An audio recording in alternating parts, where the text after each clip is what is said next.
ఒక క్షణంలోనూ ఏం జరిగిందంటే, పోయిన వారంలో కూడా చాలా బాధపడ్డాను. ఆ బాధలో ఇదో బాధ, ఇదో బాధ, ఇదో బాధ. అంటే నేను 27 సంవత్సరాలవుతుంది దేవునికి సేవ ఏమో ఇంచుమించు ఇదొక ఆయనతో 10, ఇదొక 10. ఇంచుమించు 20 సంవత్సరాలొచ్చింది సేవలోకి. టైటస్ గారు నేనే ఇంచుమించు 11 సంవత్సరాలు ఆయనతోటే నేను గడపడం జరిగింది.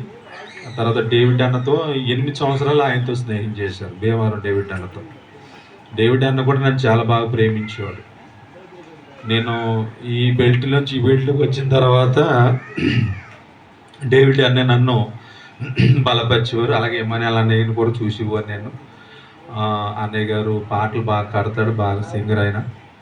తర్వాత వాళ్ళ అన్నయ్య గారు, ఇంకొక అన్నయ్య గారు ఉన్నారు, పెద్ద అన్నయ్య గారు స్టీవెన్ సార్ గారు.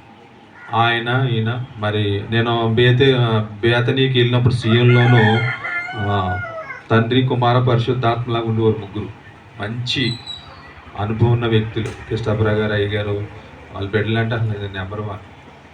మంచి ఇంకా భీమవరం కార్పొరేషన్ మీటింగ్ జరిగింది ఫిబ్రవరిలోనూ.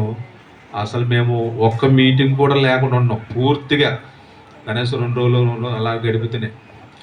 అలాంటిది డేవిడ్ అన్న మాకు పరిచయం అయిన తర్వాత, నోహన్న ఎక్కడున్నా, నువ్వు పలానా విజయనగరం వెళ్ళాలి, పలానా కావలి వెళ్ళాలి, పలానా అమలాపురం వెళ్ళాలి, పలానా నర్సాపురం వెళ్ళాలి. ఇన్ని వారం పరిచయాలు.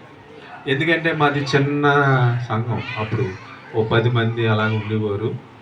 ఇప్పుడంటే కొంచెం పరిస్థితిని బట్టి అలాగా ఆ విధంగా నడుస్తున్నాం అనుకో. దేవునికి తెలుసు ఆ విషయాలన్నీ.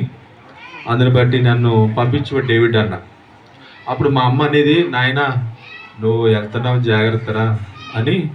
మా అమ్మ కూడా వ్యక్తిగతంగా సేవకి వెళ్తున్నాను అమ్మ అంటే, ఆవిడకి మందులు గట్ట